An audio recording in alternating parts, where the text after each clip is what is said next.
1 Pedro, capítulo 4, diz assim: portanto, uma vez que Cristo sofreu corporalmente, armem-se também do mesmo pensamento, pois aquele que sofreu em seu corpo rompeu com o pecado, para que, no tempo que lhe resta, não viva mais para satisfazer os maus desejos humanos, mas sim para fazer a vontade de Deus.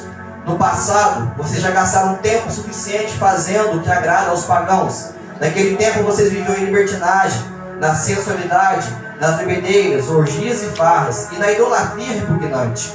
Eles acham estranho que vocês não se lancem com eles na mesma torrente de imoralidade, e por isso os insultam. Contudo, eles terão que prestar contas àquele que está pronto para julgar os vivos e os mortos.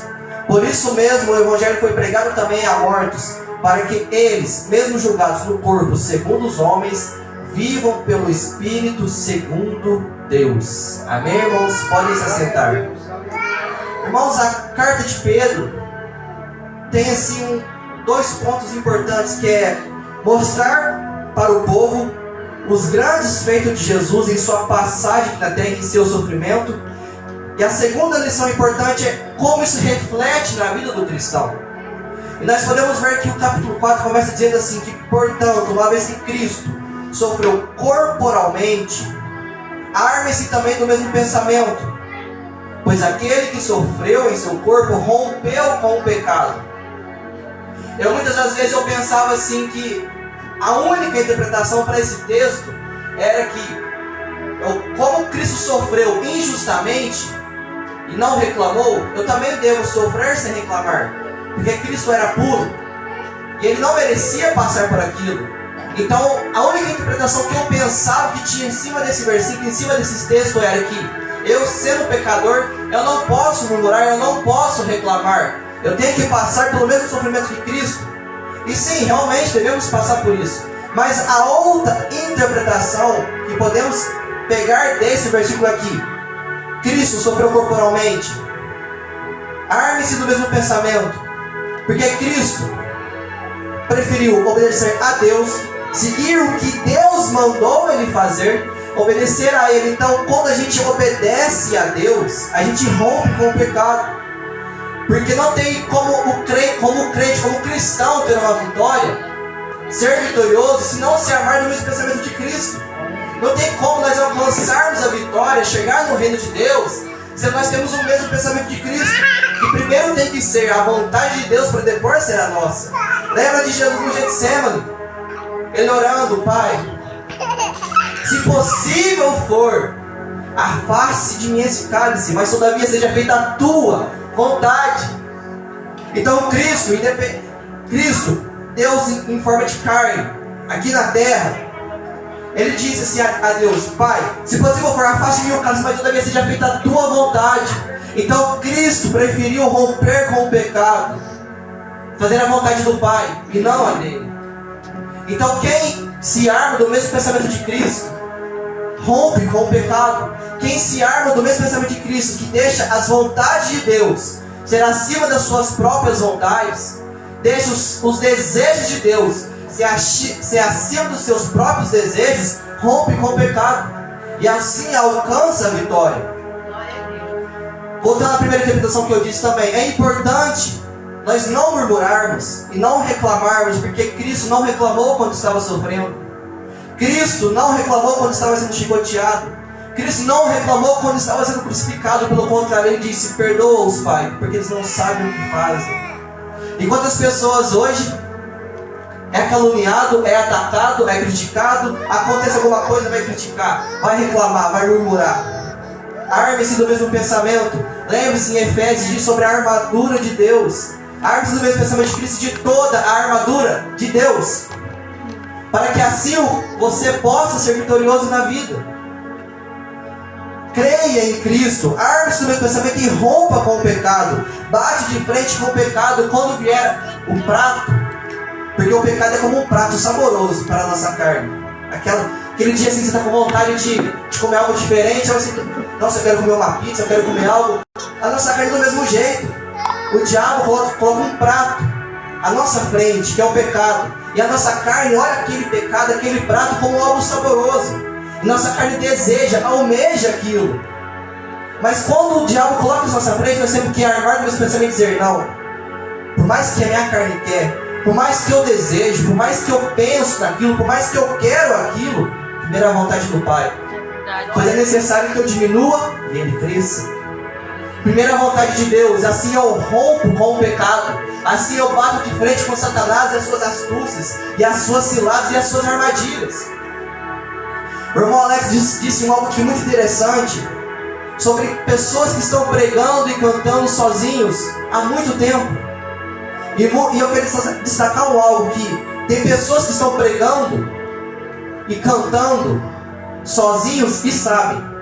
Mas tem pessoas que estão cantando e pregando sozinhos há muito tempo e não percebeu.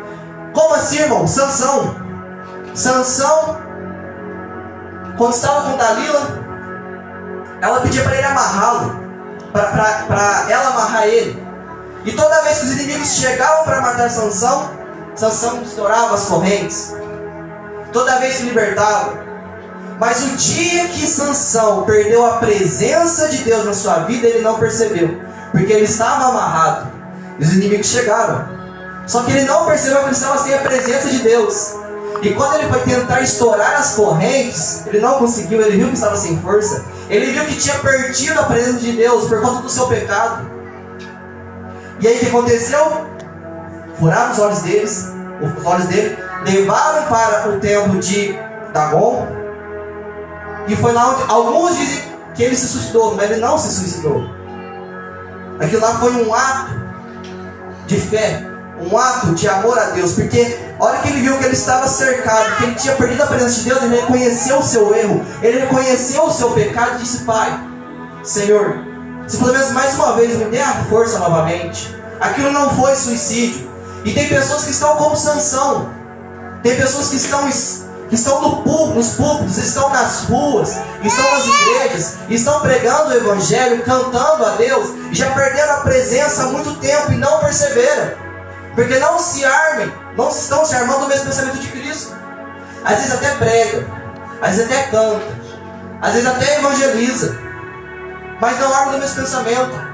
Às vezes até corre atrás de alma, às vezes até dá o melhor dízimo na igreja, às vezes é líder de discípulo de oração, líder de jovens, mas não está mais com a presença de Deus. Essa pessoa não percebe, porque deixou as suas vontades tomar conta do seu ser, deixou as suas vontades tomar conta do seu pensamento. Na igreja é uma coisa, lá fora é outra. Mas Cristo manteve a sua essência desde o começo. Ele manteve a sua direção, o seu plano, o seu projeto que Deus tinha para cumprir em sua vida. Ele manteve desde o começo. Por isso que é importante armarmos do mesmo pensamento de Cristo, para rompermos com o pecado e não perdermos a essência, não perdermos a presença de Deus. Versículo 2: para que no tempo que lhe resta não viva mais para satisfazer os maus desejos humanos, mas sim para fazer a vontade de Deus. Nós não sabemos qual dia vamos morrer, não sabemos qual dia Deus vai voltar para arrebatar a igreja, mas nós sabemos que ainda tem um certo tempo. Quando? Não sabemos. Quando? Não sabemos. Mas sabemos que temos ainda tempo, porque enquanto a graça de Deus está sobre nós na terra, há tempo de nós nos convertermos, há tempo de nós mudarmos a nossa vida. E quando Pedro exorta isso dizendo para que no tempo que lhe resta não viva mais para satisfazer os maus desejos humanos, mas sim para fazer a vontade de Deus, ele está falando da mesma coisa, armar no mesmo pensamento de Cristo. Por quê? Porque no passado você já fez muita coisa errada. Olha só o que ele diz: no passado você já gastou tempo suficiente fazendo o que agrada aos pagãos. No passado, antes de descer as águas, antes de se converter, antes de você conhecer a Cristo, você já teve tempo suficiente para errar. Você já gastou muito tempo com isso. Não importa se foi 1 ano, 2 anos, um dia, você gastou tempo. 1 hora gastada no pecado é muito, porque poderia ser 1 hora que você poderia estar adorando a Deus. 1 minuto que você gasta em pecado é muito, porque é 1 minuto que Jesus pode voltar e pelo seu pecado você ficar. Aleluia, Senhor, glória a Deus. Santo é teu nome, Senhor, aleluia. No passado você já gastou tempo suficiente fazendo o que agrada aos pagãos. Naquele tempo viviam em libertinagem. Naquele tempo lá atrás estavam no álcool, na droga. Mas nesse momento que Pedro, não está só atacando, não está só criticando, mas ele está dizendo assim: lembre de onde Jesus te tirou, lembra de onde você saiu, lembra o que Jesus fez na tua vida, lembra como Ele te moldou, lembra que o que você fez lá no passado, o tempo que você perdeu, o tempo que você gastou. Você quer voltar para lá? Você quer voltar a fazer as mesmas coisas? Sendo que tem algo maior no reino? Pedro está mostrando para você lembrar do teu passado e não sentir saudade, porque tem pessoas que olham para o passado e pensam assim: nossa, no tempo que eu era da igreja, eu tinha mais dinheiro. Nossa, no tempo que eu era da igreja, parece que eu tinha uma aparência melhor. Nossa, no tempo que eu não era da igreja, parece que eu tinha mais amigos. No tempo que eu não era da igreja, parece que tudo dava certo. Eu entrei na igreja e tudo começou a desmoronar. Tem pessoas que pensam assim, que é melhor estar no mundo do que na igreja. É melhor estar fazendo as vontades do diabo do que a vontade do Senhor. Por isso que Pedro diz assim, ó: eles acham estranho que vocês não se lancem com eles na mesma corrente de imoralidade. O que isso quer dizer? Porque pessoas que estavam com você no passado, quando você estava no pecado, quando você estava no erro, te aplaudiam. Quando você estava com dinheiro no bolso, estava cheio de amigo em volta, estava cheio de amigo em volta. Todo dia era churrasco, todo dia era ir pro bar, era ir pra praia, era jogar futebol, era fazer aquilo. Aí você vai para a igreja, todo mundo se afasta.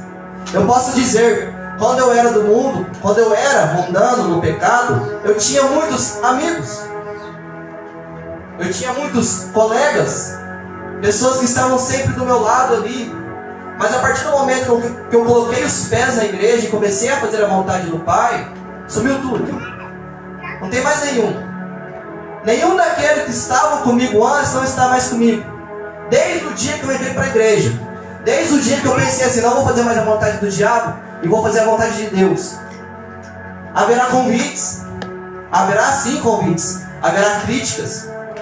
Nossa, irmã, irmão, vamos no churrasco da família, vamos sair, vamos lá na Lagoinha, lá no Donuts, na Mexicana lá, vamos lá na Manjás. Lá na Manjás tem uma torre de chopp muito boa.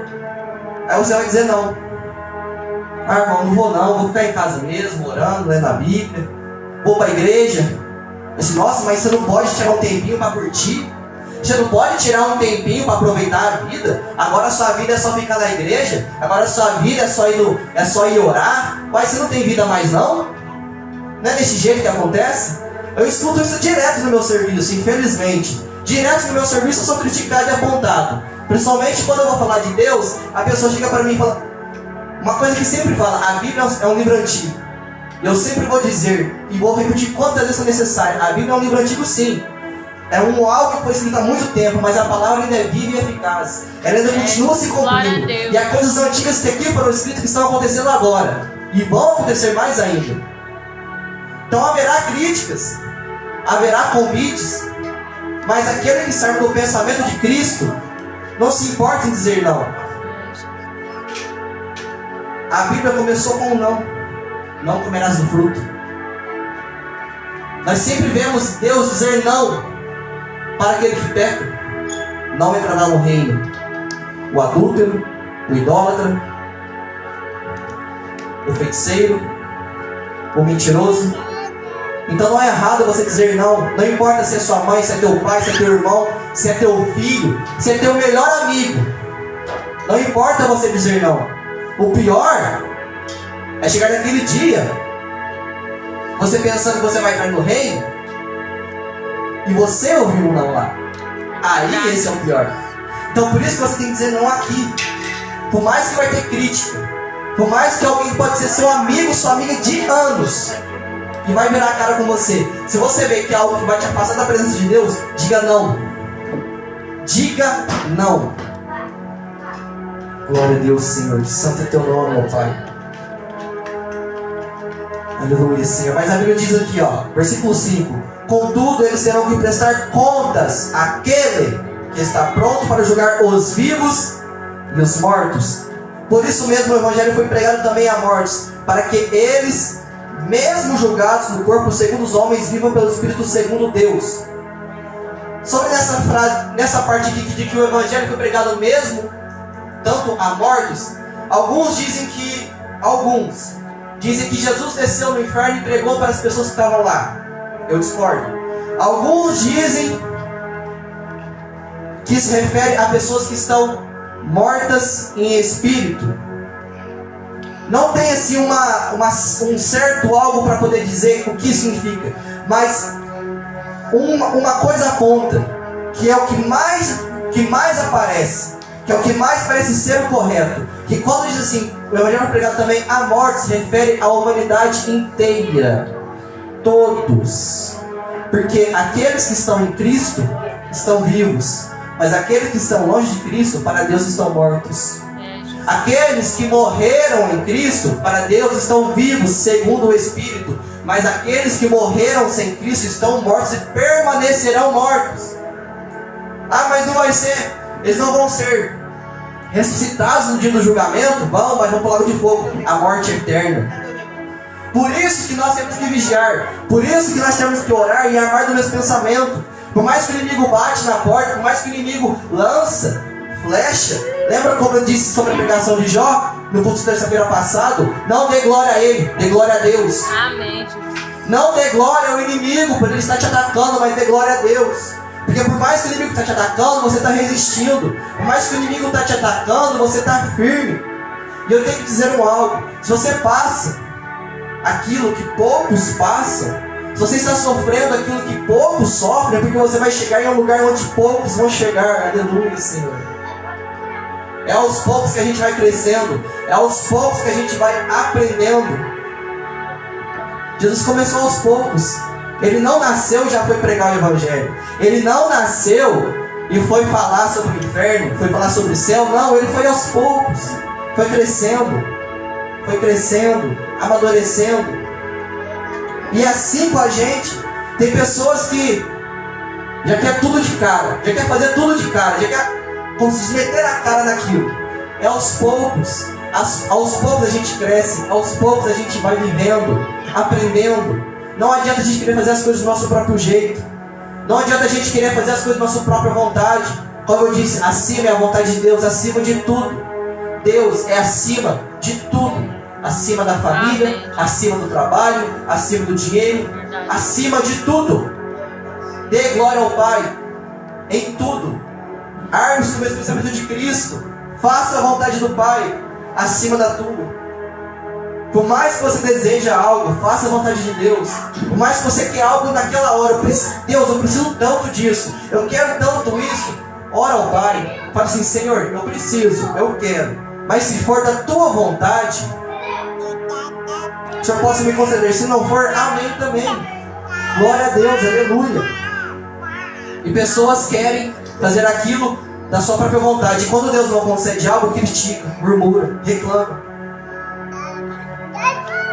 Eu falei sobre Jesus no Getsemane. Se Deus quisesse afastar o cálice de Jesus, Deus podia afastar o cálice, mas era a vontade de Deus para que aquilo acontecesse. E Jesus não murmurou. Jesus não reclamou, ele cumpriu, ele sofreu. Ele padeceu na carne. Ele sofreu corporalmente. Por isso temos que armar o nosso pensamento, para que assim sejamos dignos de entrar no reino de Deus, dignos de entrar para a glória, para as bodas do Cordeiro na Nova Jerusalém. Amém. Eu só quero ler o versículo 7. O fim de todas as coisas está próximo. Portanto, sejam criteriosos e estejam alertas. Dediquem-se à oração. O pastor Paulo disse sobre oração. Eu já disse e repito: a oração é o único meio que conecta o homem a Deus. É o único meio, não tem outro meio.